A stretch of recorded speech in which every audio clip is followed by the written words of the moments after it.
Hello and welcome to PaintShop Pro Basics episode 32, the Soften and Sharpen brushes. Now, I'm not going to lie to you, I don't like these brushes all that much.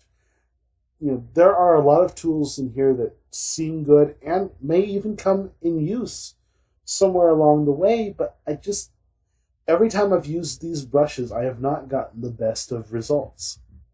So this could mean that I'm just not very good at using the tools, and any information I give you will be lackluster. Or it could mean that the tools themselves are just bad. Always a possibility.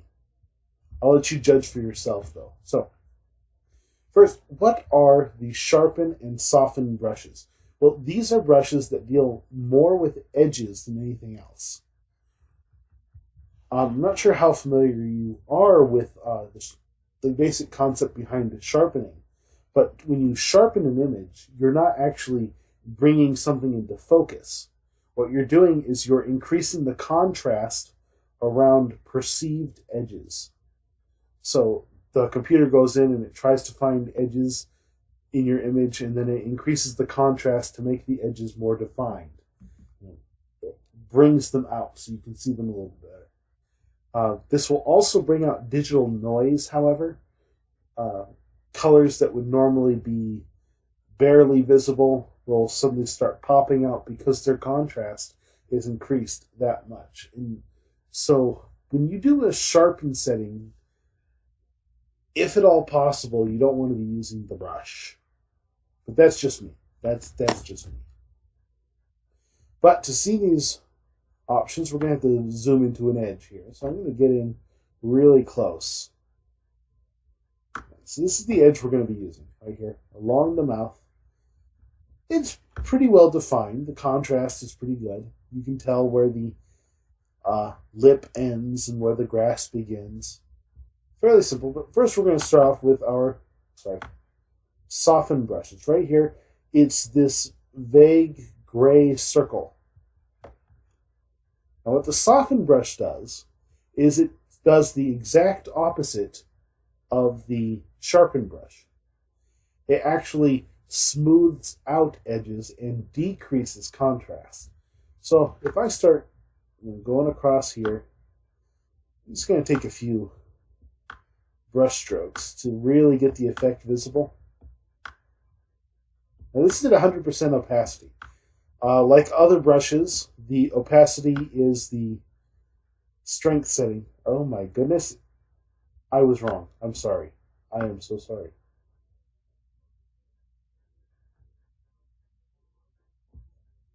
That was not at 100% opacity. That's 100% opacity. Oh, stop that. Okay. Okay.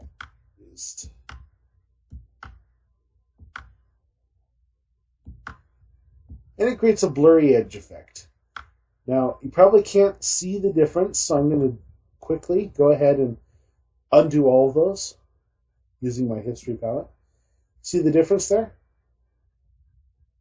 It was well defined. Now it's very blurry. It's blurring into everything. In fact, this part of the grass is not matching up with the rest of the grass. So that's what the soften tool does. I'll undo all that again. Let's bring up a sharpen tool. Technically speaking, you should be able to sharpen an area that you have smoothed out, but I don't know. These tools are very extreme changes half the time, so it becomes hard to determine. You see, this is what happens when you overuse the sharpen tool. I mean, look at that. It just keeps finding new lines and increasing contrast. You can see all the digital noise. Those lines are just really black and ugly. You don't want to overdo it with any of these tools. So, get your line and get it quick. That's the best suggestion I can make for these tools. Is use them sparingly and get in and get out if you're going to use these. Because otherwise, they're really going to start distorting portions of the image. Now, they're not bad. I mean, I can bring out certain details like these holes in the face. Pretty nice, but sometimes I may just want to keep them in there. Sometimes they look better faded out. And that's the Sharpen and Soften tools.